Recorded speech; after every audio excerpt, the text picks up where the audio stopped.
pelo sol da manhã. Obrigado, Jesus, pelo dia que nasci. Obrigado, Jesus, pelo irmão que está do meu lado. Obrigado, obrigado, Jesus.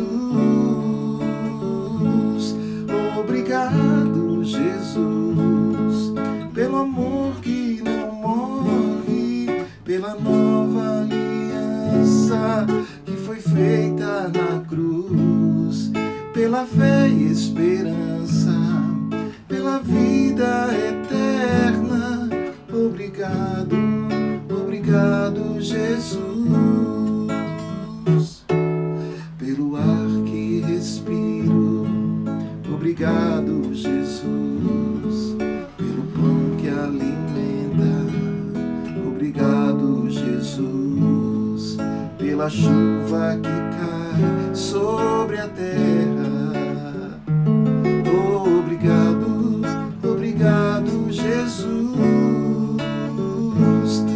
Obrigado, Jesus, pelo amor que não morre, pela nova aliança que foi feita na cruz, pela fé e esperança, pela vida eterna.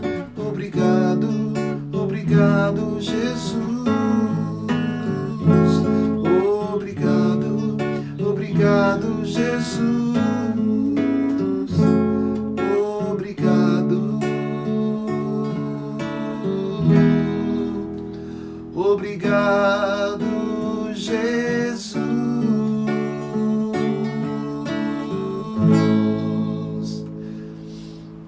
Obrigado, Jesus. Como é bom a gente poder dizer obrigado, Jesus. Aliás, se tem uma coisa que espanta diabo, espanta o mal na vida da gente, é a gente agradecer. Em tudo dai graças, pois essa é a vontade de Deus em Cristo Jesus para mim e para você. Bom dia, gente. Que o Senhor possa nos abençoar mais um dia. Agradecidos a Ele por ver a luz do sol. Aqui em Goiânia o sol já está 7 horas da manhã, ele já está assim parecendo meio-dia de outrora. De tão forte que já está, graças a Deus. Eu queria orar para que a gente possa conversar aqui um pouquinho, para, como a gente tem dito sempre aqui, para contribuir com a sua paz, né? Regina, Silara, Vilda, Flaviana, Rita, Aurione, Vilda já falei, né? Amém. Quem mais estiver aí, sejam bem-vindos em nome de Jesus. Vamos orar, moçada? Pai, eu quero te agradecer por mais um dia que o Senhor me permite amanhecer com vida, porque as suas misericórdias se renovam sobre nós, ó Pai. Nós que merecíamos a morte, e o Senhor nos deu vida. Nós que, ó Pai amado, não merecíamos estar diante do Senhor sequer, ó Pai, sequer proferir o seu nome. O Senhor nos deu Cristo Jesus. Ó Deus amado, e através dele somos qualificados para entrarmos na Tua presença, não só para pedirmos para o Senhor as coisas, mas sobretudo para desfrutar do Senhor, ó Pai, para aprendermos a cada dia no Senhor, como nos conduzirmos, ó Pai, a verdadeira vida. E que seja assim hoje, Senhor amado, mais um passo. Ó Deus, tira os nossos pés da tortuosidade, dos lugares escorregadios, Senhor. Visita, Senhor amado, esses instantes aqui, ó Pai amado, meu irmão e minha irmã, com a sua paz, é que eu te peço em nome de Jesus. Amém. Graças a Deus. Eu queria ler com você algo que eu estava meditando aqui agora há pouco. Na verdade, a minha intenção era falar outra coisa. Até pelo menos uns 15 minutos atrás, mas quando eu me preparei aqui, sentei aqui, arrumei o dispositivo aqui para a gente entrar no ar, eu abri aqui, me lembrei, estava meditando nessa passagem de 1 João, no capítulo 1. Ele diz assim, eu vou ler a partir do versículo 4, tá? Primeira epístola de João, lá no finalzinho da sua Bíblia, no capítulo 1, a partir do versículo 4. Estas coisas, pois, vos escrevemos para que a nossa alegria seja completa. Ora, a mensagem que da parte dele temos ouvido e vos anunciamos é esta: que Deus é luz, e não há nele treva nenhuma. Se dissermos que mantemos comunhão com ele e andarmos nas trevas, mentimos e não praticamos a verdade. Se, porém, andarmos na luz, como ele está na luz, mantemos comunhão uns com os outros, e o sangue de Jesus, seu Filho, nos purifica de todo pecado. Se dissermos que não temos pecado nenhum, a nós mesmos nos enganamos e a verdade não está em nós. Se confessarmos os nossos pecados, ele é fiel e justo para nos perdoar os pecados e nos purificar de toda injustiça. Se dissermos que não temos cometido pecado, fazemo-lo mentiroso e a sua palavra não está em nós. Outro dia alguém, até com muito amor e muito zelo para com a minha vida, disse: pastor, você fala demais de pecado, sua mensagem devia ser, a gente está precisando de encorajamento, a gente está precisando de uma palavra de ânimo, a gente não quer parar para ouvir a palavra de Deus e ouvir sobre pecado. Esse negócio de pecado é muito antiquado nesses termos. Foi que eu ouvi aquela pessoa que vi que a intenção dela era me fazer um pouco mais popular na minha mensagem. Mas, irmãos, a nossa falta de paz, ela é por causa do nosso alvo errado. E o pecado é exatamente esse. Nós erramos a direção. Nós erramos o propósito para o qual fomos criados e agora para o qual fomos reconciliados com Deus para retomarmos. E João, ele diz aqui que é algo interessante, porque primeiro ele escreve essas coisas para que a nossa alegria seja completa, ele diz, né? E ele diz que Deus, ele é luz e não há nele treva nenhuma. A gente disfarça até para a gente mesmo às vezes. A gente às vezes é um estrangeiro para a gente mesmo, né? E a gente tenta de todas as formas negar que somos pecadores, porque o pecado é uma coisa feia, uma coisa desagradável de admitir. Toda história de pecado é uma coisa assim muito penosa.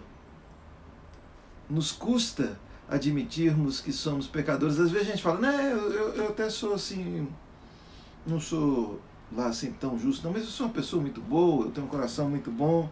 E quando a gente chega para o Evangelho, na luz que é Deus, o Charles Spurgeon, ele diz que quanto mais você se aproxima da luz, maior é a sua capacidade de ver a sujeira. E quanto mais eu me aproximo de Deus, maior se torna a minha convicção de pecado, porque o Espírito me convence do pecado. A primeira obra que o Espírito de Deus faz comigo é me convencer do pecado. Todavia, não é simplesmente uma mensagem para me acusar, para me diminuir. Ao contrário, ele me convence do pecado, já providenciando a salvação em Deus, o perdão em Jesus Cristo. Nós não andamos por aquilo que nós somos de nós mesmos, pelas nossas virtudes. Nós andamos, o que nos define é a graça de Deus que nos alcança. Por isso ele diz, olha, se dissermos que mantemos comunhão com ele e andarmos nas trevas, se nós falarmos que temos Jesus, até uma blasfêmia contra, sobretudo, os evangélicos, nós, né? Dissermos que a gente não tem Jesus, a gente quer partir para o dar um pescotapa no sujeito, dar né? Querer arrebentar com ele. Pô, mas como que você quer dizer que eu não ando com Jesus? Eu tenho Deus no meu coração, sou capaz até de te matar se você insistir nessa aí, né? Tamanho é o amor de Deus que a gente tem. Mas João diz aqui, olha, se nós mantemos comunhão com ele, o fruto dessa comunhão com ele, inevitável, vai ser o desejo de imitá-lo. Porque quando eu era adolescente, a gente andava de turma, né? E hoje a moçada tem mais celular, mas eu me lembro que na escola, por exemplo, a gente tinha turma. E daquela turma, assim, o que tinha a mentalidade um pouco mais forte, exercia uma certa liderança sobre os demais, ele é que ditava o tênis que a moçada usava, a moda, né? o vocabulário, os gostos. E na minha época, hoje é um pouco diferente, na minha época aquela turma se apaixonava pela mesma menina na escola, não é? Ou seja, o outro influenciava.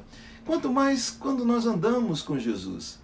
Não existe ninguém que tem mais a mente mais poderosa, o maior senso de liderança do que ele. Ele é Deus. E nós andando com ele, automaticamente nós seremos influenciados pela sua mentalidade. Paulo chega a dizer que nós temos a mente de Cristo. Então se eu digo que estou com Cristo e continuo praticando as mesmas obras das trevas, eu estou mentindo. Eu só estou fazendo uma propaganda enganosa. Eu estou dando um cheque sem fundo. Não tem fundo aquilo que eu estou emitindo como gestão da minha imagem. Eu estou produzindo um personagem que diz ter Deus, mas ele não habita o mais íntimo do meu coração, só que com ele não tem trevas. Com ele não tem sombra, não tem disfarce, com ele não tem dissimulação, com ele não cola, né, a pose, com ele não cola a embocadura, a etiqueta, porque lá em Samuel o próprio Deus diz, olha,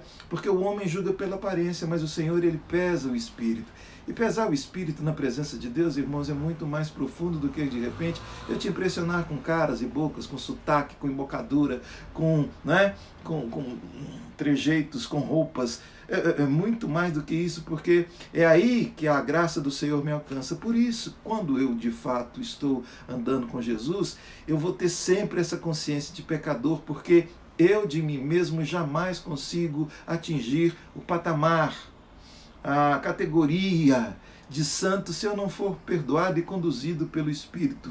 A característica de verdade do cristão, do homem, da mulher que andam com Jesus é humildade e quebrantamento. Humildade por se saber, a gente se conhece, porque a gente anda na luz. A gente sabe que não tem nada, está sempre aquele animal, aquela besta que habita a gente, aqueles apetites que de repente quando você vê, como é que eu tive coragem de desejar isso, como é que eu tive coragem de praticar isso. Quando a gente olha para a gente na luz, a gente vê que o potencial que a gente tem para pecar é monstruoso. Davi, o homem chamado segundo o coração de Deus, que ele tinha pés ágeis para o caminho torto e ele era tardio para andar no caminho reto. Assim sou eu e você. Quando nós andamos nessa consciência, andando na luz, sem disfarce, aí o que acontece? Nós temos comunhão uns com os outros, nós não somos, não nos colocamos com senso de superioridade a ninguém, a gente não está para ser capacho de ninguém, no sentido de que o outro é que pensa pela gente, a gente é conduzido pela mente de Jesus Cristo.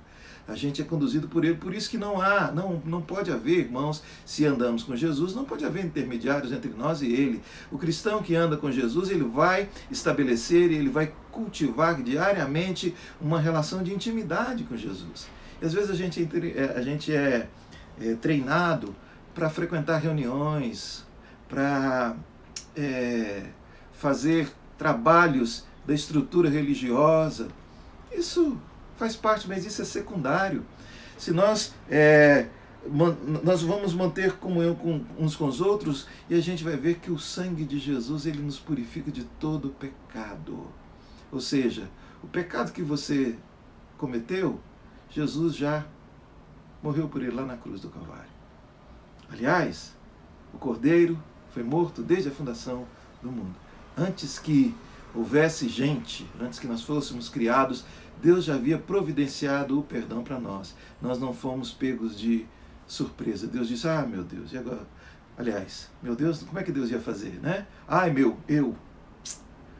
Como é que eu vou fazer? O homem pecou. E agora? O que é que eu faço?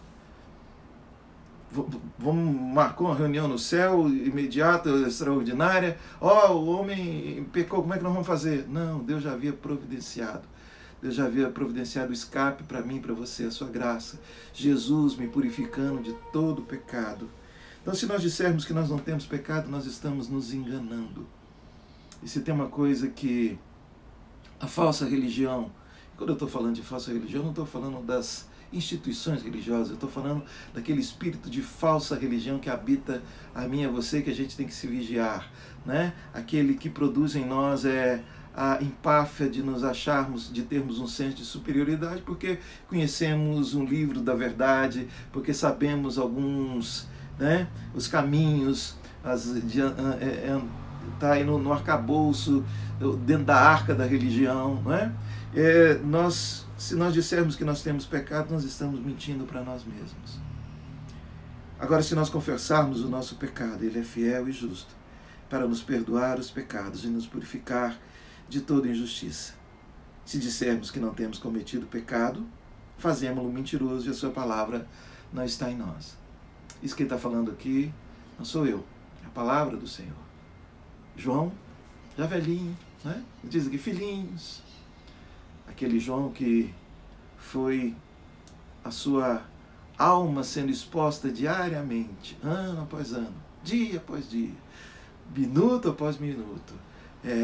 A palavra, a presença de Jesus foi moldando aquele homem, um homem amoroso, um homem manso, um homem sensível às coisas de Deus. E quando você e eu andamos com Jesus, a gente fica sensível às coisas dele, a gente sabe quem a gente é pecador, a gente só pode conhecer a gente mesmo na mesma medida em que a gente anda na luz, e a luz é Jesus.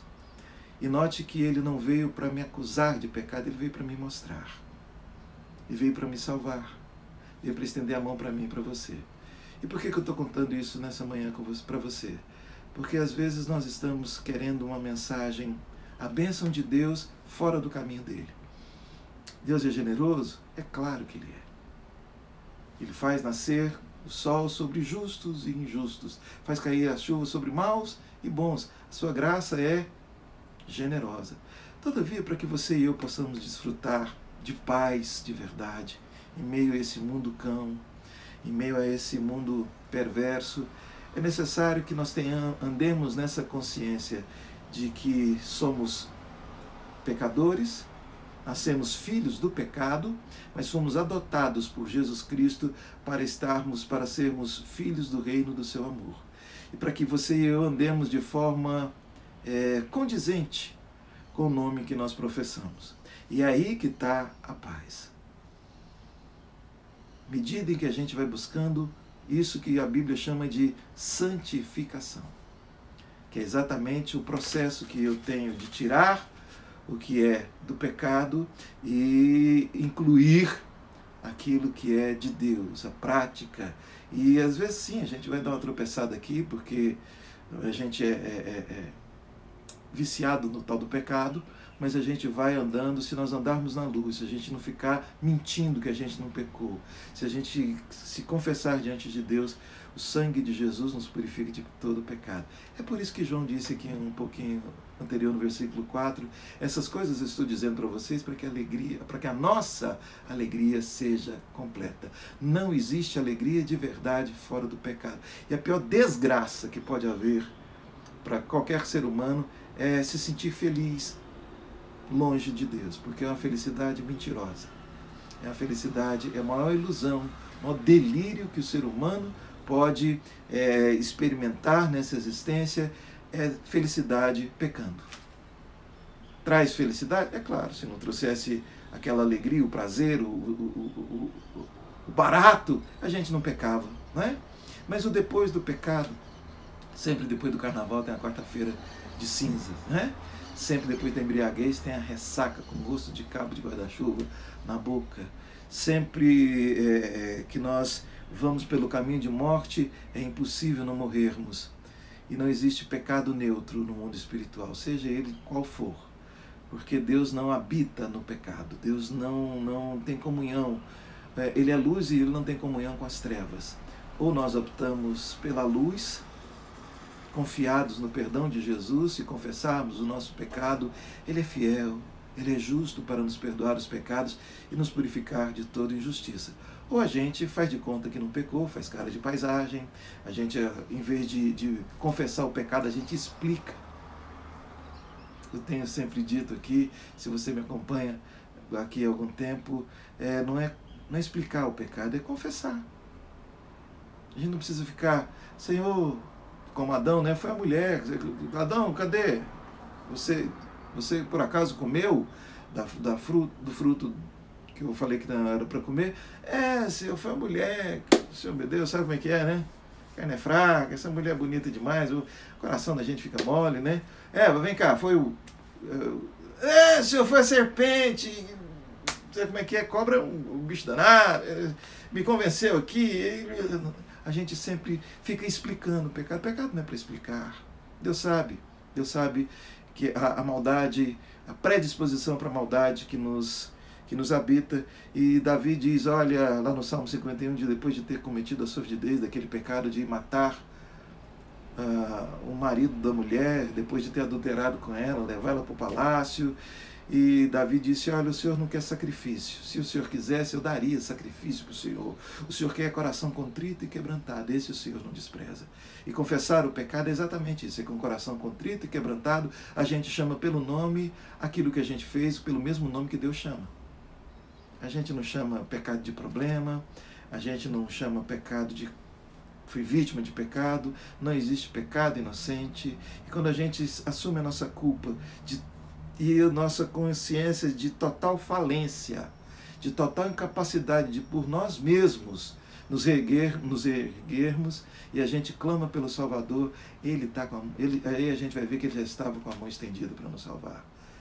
E fora do caminho da santidade, você pode experimentar às vezes momentos de impressionou você com o bem, mas ele não impregnou-se em você.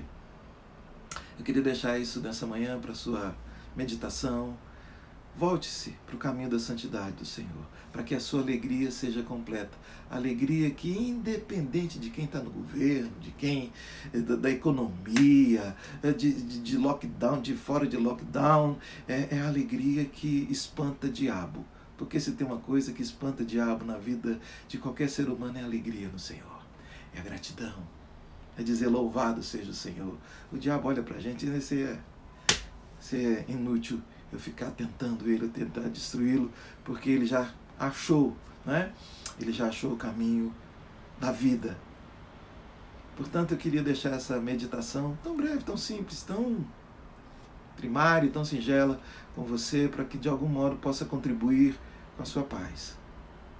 Se você vê pecado em você, não vire a cara. Enfrente o bicho, encare de frente, confesse ao Senhor e abandone. Salomão, lá no livro de Provérbios, no capítulo 28, no versículo 13, ele diz que aquele que encobre as suas transgressões, ele não prosperará. Mas aquele que confessa e abandona, ele será alcançado pela misericórdia. E você e eu possamos pensar assim, meditar. Não estou aqui para te acusar, porque sou doente da mesma ala do hospital que você. A ala ali dos pecadores incorrigíveis. Se você é dessa turma, é nóis, parça. Mas eu creio e me apropriei em fé disso que eu reparto com você. O perdão já foi dado em Cristo Jesus. Eu estou dizendo essas coisas assim como João, com toda reverência, não é? Não tenho a pretensão de ser João, mas eu sei que ele é meu irmão. Eu digo isso para você também, para que a nossa alegria seja completa. Amém? Vamos orar? Quero orar por você, pelo seu dia, pela sua família, né? Irmãos enfermos, tempo difícil, gente com escassez. Gente, eu tenho topado gente durante o dia, todos os dias, no maior desespero, né?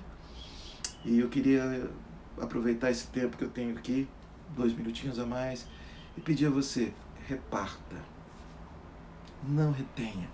Se você guardou para um tempo de emergência, esse é um tempo de emergência. Não vire as costas para quem está necessitado. Isso vai fazer uma diferença enorme na vida de quem você vê, tá? Cuide, claro, cuide primeiro dos seus, da sua casa, da sua família, mas se você sobrou um pouquinho, reparta, não retenha, porque isso, além de fazer o bem para o outro, e quando faz o bem para o outro, o Senhor, a gente abre os canais do fluxo da bênção de Deus para a vida da gente também, tá bom? Então eu quero orar por aqueles que estão em escassez, quero orar por aqueles que estão aí desesperados, ansiosos, em pânico, muitos, né? Quero orar por aqueles que estão em luto. Oh, meu Deus, todos os dias praticamente a gente recebe notícia de gente querida indo embora. Tempos difíceis, né? Mas que o Senhor Deus também venha visitá-los e que a gente possa ter mais foco na palavra do que no noticiário. O noticiário é para vender, e para vender precisa causar, né, mais pânico, porque as más notícias elas são mais atrativas do que as boas. Elas se espalham com maior facilidade. Então que a gente possa vigiar também, não esteja alienado do que está acontecendo, mas fixe o seu olhar na palavra do Senhor. Amém? Vamos orar? Pai bendito, muito obrigado, porque podemos nos associar aqui em oração, em comunhão com o Senhor, ó Pai amado. Os meus irmãos e eu, ó Pai, nós queremos colocar diante do Senhor esses que se encontram enfermos, ó Pai. Ó Senhor amado, que o Senhor venha tirar toda a ansiedade desse que se encontra enfermo, Senhor, porque às vezes um diagnóstico de doença causa mais pânico do que, Senhor amado, a própria doença. Que o Senhor possa, Senhor amado, então, visitar primeiramente com paz, com segurança no Senhor, e também trazer a cura, Pai, para que a paz e a alegria sejam completas, Senhor amado, tanto para aquele que está enfermo, quanto para aqueles que o amam, Deus amado, que o cercam, Senhor. Senhor, em nome de Jesus, que haja a provisão material do Senhor, ó Pai, para a vida do meu irmão e da minha irmã, que não venha faltar o pão, que não venha faltar o vestuário, ó Deus amado, que não venha, Senhor, meu irmão e a minha irmã não venha ser envergonhado, humilhado, ó Deus amado, por escassez e dívida, por penúria, Pai. Tenha misericórdia, Senhor. Ó Pai bendito, abençoa-nos, Senhor, de modo com que sejamos solidários uns com os outros, ó Pai, que o Seu Espírito trabalhe nos nossos corações, Senhor. Senhor, e também eu quero, em especial, rogar pelos meus irmãos que perderam seus entes queridos, ó Deus. Ó Pai, que só o Seu Espírito pode trazer o consolo, só o Seu Espírito pode reerguer, ó Pai, esses que se encontram com os corações dilacerados. Que o Senhor faça isso, ó Deus amado, é o nosso pedido, o nosso rogo, ó Pai, para que os Seus filhos não desistam, ó Deus, do caminho do Senhor por causa das perdas, ó Pai, porque daqui a pouco é inevitável, todos, Senhor, passaremos por isso. Todos encararemos a morte aqui, ó Pai, mas a Tua palavra nos assegura que aquele que está no Senhor, a morte não o mata mais. Nós passamos para a vida eterna.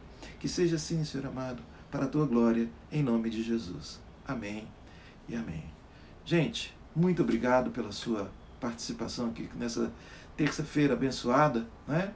E se o Senhor permitir, amanhã, quarta-feira, 7 horas da manhã, a gente está aqui, tá bom? E agora que o Senhor te abençoe e te guarde, que o Senhor faça resplandecer o rosto sobre ti e tenha misericórdia de ti. Que o Senhor sobre ti levante o rosto e te dê a paz. Bom dia, um abração, vai na paz do Senhor Jesus.